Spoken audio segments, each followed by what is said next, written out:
সেই ক্ষেত্র থেকে আমরা বলি যে পাগলে কিনা বলে এবং তারা কিনা খায়, কিন্তু মূলত এই বিষয়ে যেটা স্পষ্ট উত্তর দেবে অর্থাৎ জনগণরা দেবে। সেই জনগণ এখানে উপস্থিত আছে এবং এই জনগণ খুব সুন্দরভাবে 2026-এ যখন ভোটটা দিতে যাবে তখন তারা বিচার করবে, বিবেচনা করবে যে কারা এই বাংলার পাশে ছিল, কারা বাংলার এই মাটির পাশে ছিল, এবং প্রত্যেকটা ব্যক্তি সেইভাবে গিয়ে কিন্তু সেই উত্তরটা দেবে। তাই কোন বিজেপির নেতা কি কি বলছে, তারা সকালবেলা নাকি রাত্রিবেলা স্বপ্ন দেখছে, তারা কি খেয়ে তার পরবর্তীতে এই কথা বলছে, আমি এই বিষয়ে কোনো মন্তব্য করতে চাই না। জগন্নাথ চট্টোপাধ্যায় তিনি স্পষ্ট বলছেন যে বাংলা এবার যা পেয়েছে সেটা এর আগে কোনোদিনও পায়নি।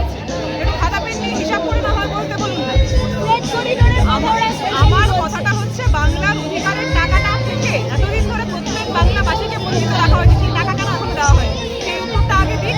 আমি শুনলাম কন্টেন্ট ক্রিয়েটারদের জন্য বিভিন্ন একটা প্রক্রিয়া তারা রেখেছে, ভালো লাগলো, কিন্তু কি জানেন তো আমার কথাটা হচ্ছে তাহলে প্রত্যেকটা শ্রমজীবী ব্যক্তি বাংলার প্রত্যেকটা বাংলাভাষীদের জন্য তারা কি রাখলো সেটাও আমরা একটু জানতে চাই। সেই হিসাবটা না হয় উনি পেশ করুন, তার পরবর্তীতে আমরা বক্তব্য। গতকাল অবশ্যই যে বলছেন যে কমিউনিস্টরা তৃণমূল কংগ্রেস থেকে ভালো, এবং একই সঙ্গে তিনি বলছেন যে মমতা বন্দ্যোপাধ্যায় বন্দে মাতরমের বিরোধিতা করে বাংলার আমার কথাটা হচ্ছে যারা শত্রু তারা তাদের কাছে বরাবরই মা দুর্গা খারাপ হবে।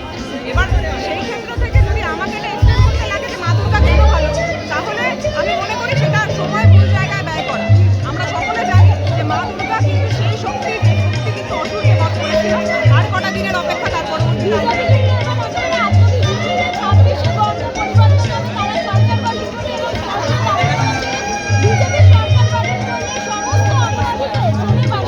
দেখুন, আমিও তো এই জিনিসটা বিশ্বাসী যে যেদিন থেকে সূর্য ওঠে তার পরের দিন অন্য দিন থেকে শুরু। তাহলে কি হবে? হবে না তো। আমাদের কথাটা হচ্ছে কে কি বিশ্বাস করছে সেই জিনিসটা, এবং বাস্তব চিত্রটা অনেকটা পার্থক্য। অনেকেই ভগবানে বিশ্বাস করেন, অনেকে আবার করেন না, কিন্তু তা বলে আমার কথাটা হচ্ছে এগুলো ব্যক্তিগত। তাই সে যখন বলছে তৃণমূল এই পাবে বা বিজেপি এই পাবে, সেটা ওনার ব্যক্তিগত মত। ফাইনাল মতটা তো জনগণের মত।